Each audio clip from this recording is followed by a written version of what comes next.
for 7 African. You know how we do it here. I'm trying to set my camera. I wonder why this is really being difficult for me today.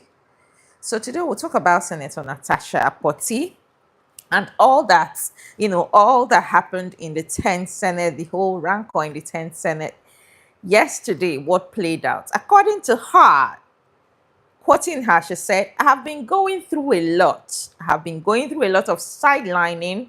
Privileges have been taken away from me. I am quoting Senator Natasha Akpoti, representing good people of Kogi West Senatorial District, I think now. Yes. So before I give you the tea, please kindly, I beg you, if you're watching for the first time, kindly subscribe to my YouTube channel. Yes, click on the subscription button and please subscribe to my channel. Yeah, and now let's talking about what Natasha said. I am going to read out what she said in a telephone conversation today. Yes. So according to her, it has gotten to the point where she can no longer accommodate what has been going on. The problem between she and Senate President Godswill Akpabio in the Senate. Yes, that was what she said. So I'm trying to read out what she said there before we go on now.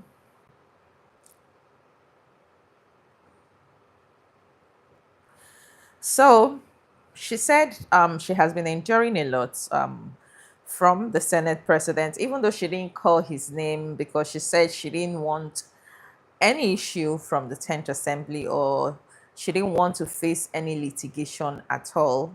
So I'm going to take some few parts of what she said. I'm going to quote her literally, and then I'd like you to tell me what you think.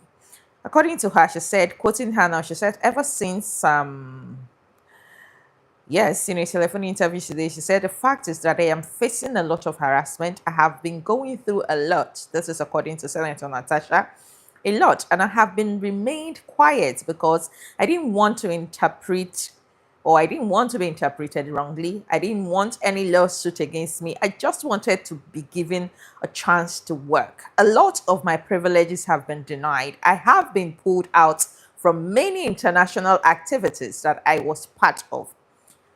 That is right after, she mentioned the nightclub incidents. Remember, there was a time in the Senate too that people came for Senate President Godswill Akpabio where, because of the way he tried to talk to Natasha, alleging that, oh, this is not a nightclub, you shouldn't behave this way, and all of that. So after then, I think, according to her, after then, they've had this face off, or she has been facing this oppression in the Senate to the point where she said they've changed her seat before. And what happened yesterday was because they wanted her to go to the end part of the hall. And she said when she sits at that point, the camera will not be able to capture you. You will not be able to, when you raise up your hand to talk or something, nobody will be able to see you. So it looks like they are trying to just suppress her and make her kind of invincible in the Senate. Still quoting her further, she said, ever since then, I have been in shorts. There was even a United Nations event I was supposed to attend, which they nominated me for, but my name was struck out by you know whom. She went further to say that they will not promote me in any activity internationally. So every event I have been going for since last year has been self-sponsored. Whenever I feel an international event is of importance to my constituents and to women, I sponsor myself. This is what she said, that she has been sponsoring herself. So looks like there is really tough politics going on there in the Senate. And she went further to say, have been going through a lot. So yesterday was just changing my seat, was more of a chance of silencing me or eliminating me from being seen, like I said before. Sitting arrangement is very critical. Like when the nearer you sit in position, the closer you'll be to the camera and the more you will be seen. And she said, I am sitting actually at the last seat just before the door. But when I was now moved suddenly without notice, without any information, my seat was moved to the far corner, a part where the camera don't capture me. Like if you sit over there, you won't even be seen. But the funny thing now is a lot of people are wondering why Senator Godswill Akpabio is just trying to pick on Senator Natasha, who is also an elected senator like him. The only difference is the senators came together to make him a Senate president. And this woman is wondering, out of the 109 senators in the Senate National Assembly and the upper chamber, why are you always picking on me? Why does it have to be me? That was what she said. Why does it have to be me? But my problem now is, what are the PDP senators? After APC, PDP senators are the more in numbers in the National Assembly. What are they doing to back up their own? Why are they quiet? I've not seen or heard that any PDP senator have granted an interview. Or why did they not stage a walkout in solidarity of their colleague and their party member being allegedly sidelined? Why didn't they stage a walkout immediately? Because from what Natasha was saying, they are already in that session yesterday. The plan in the session was to suspend her if she doesn't move to that seat. So that when she degree 10 that gives every right, to be given fair hearing, that she was not insisting. If you want to suspend me or if you want to punish me, take me to the committee of privilege, to the committee that will sit on this and deliberate this. Don't just suspend me without hearing from me or anything like that. And I think she is right. But now Nigerian Diggers Association has gone to dug out the same thing Senator Akpabio did. Senate President Godswill Akpabio, actually in the 7th Senate, that was Bukola Saraki's Senate. When Bukola Saraki was the Senate President, Akpabio actually contested sitting position. You see the same thing he's punishing and trying to suspend Natasha from? He has done it during Bukola Saraki's time. Yes, there was big video. I wish I can play the video, but I think I'm going to post shots of these videos later. So if you go to my shots later, you can see it. I'll make sure I'll post this. He was contesting, saying, oh, you don't have to change my seat. When session was going on in front of the Senate President, then Bukola Saraki, and Saraki was calmly talking to him. Saraki was never seen bullying him. So people think Akpabio has a problem with women. Do you know that out of 109 senators in Nigeria, it's only 4. There are only 4 of them that are women. And I don't know. I wonder why these women, the remaining 3 women there, has not spoken up in support of Natasha. Now, it doesn't matter if you're from APC. It doesn't even matter your party affiliation. But the fact that women are underrepresented and the few ones there, they are still trying to sideline them. It is a shame for her fellow senators that are women not to speak up for her interests. I think that is a bit shame on them, I would say. So it's been hypocritical of Apkabio to criticize someone and trying to suspend someone from what you've done before. In the 7th Senate, the one thing about social media is it plays your card. They bring you receipt and shows you what you've done. So is Apkabio even morally now right? Or does he have the moral ground to do what he's doing to Natasha? And why the gang up? Because it looks like every dissenting voice in this 10th Senate, they try to suppress every dissenting voice that try to speak out.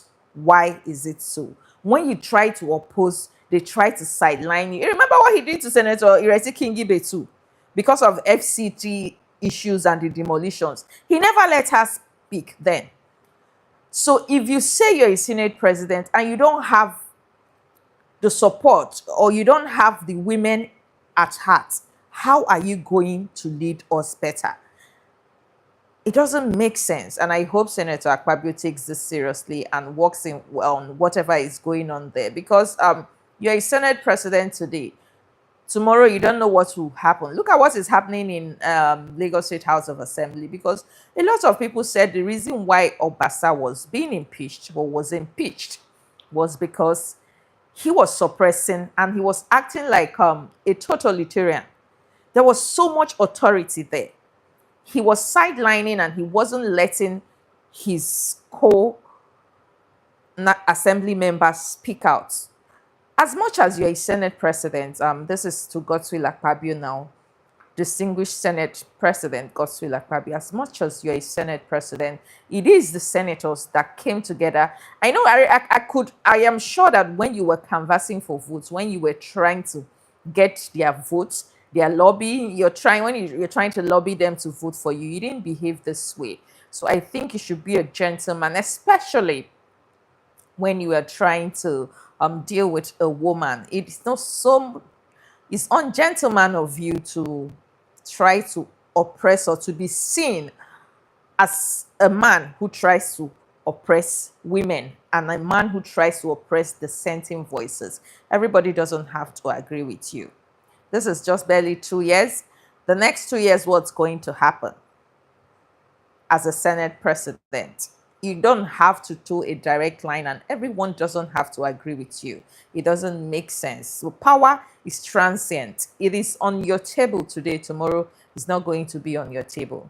I'd like to get your thoughts and reactions. My name is Promise. As usual, I'll keep dropping one or two things here. Always subscribe and do well to watch my other videos. This is where I'll be signing out today. At the end of the day, is important that it's imperative for us to consider our country first. If you suspend Natasha, you are suspending the voices and the interests of the whole senatorial district she is representing, and that is so unfair to them. That is so unfair to them. So whatever is going on, Natasha has come to court of public opinion now, which is the media. She has used the social media. You know, yesterday, even a lot of, I've seen letters of South Women something forum now telling Natasha to apologize to Senate President. We do not know the whole thing that played out. And during that telephone interview in Brekete radio, they tried to call the Senate President, and he picked his call. When he heard that he was live, he cut it. He hung up. You know, so it seems like he doesn't want to give his side of the story. But I would like you, Senate President Apkabio, to come out and tell Nigerians you're part of the story. Let it not be like we're driving one narrative. If you have something particular or you think she offended you, you should also come out to tell you're part of the story. Yes, this is where I'm going to draw the curtain today. See you guys soon next time.